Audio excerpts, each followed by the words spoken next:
Gu bezuek gara Marea Urdina 2018 lemapean, elkartasun maratoia ospatu zen joan den maiatzaren 20an Gernika Lumoko pasealekuan.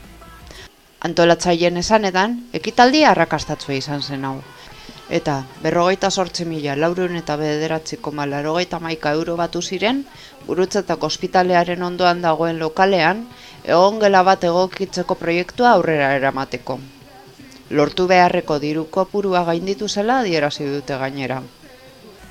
Joan den maiatzaren 20an, herritarrak kirola egin, ongi pasatu eta konpromisoa zein eskuzabaltasuna erakutsiz, urdinez jantzi ziren, Gu bezuek gara taldeak antolatutako maratoi solidarioan parte hartu eta onkologiako haurretan eraben eta beraien familiakoen erosotasuna lortzeko helburuarekin.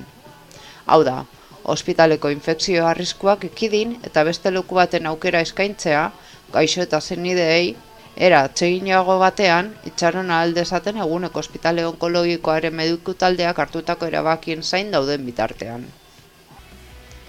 Maiatzaren 20ko jaialdian parte hartu zuten norbanako enpresa zein elkartei, eskerrak eman dizkia antolatzaileek. Baita jaialdia antolatzen lagundu dieten, voluntario, musika talde eta ikastetxeei ere.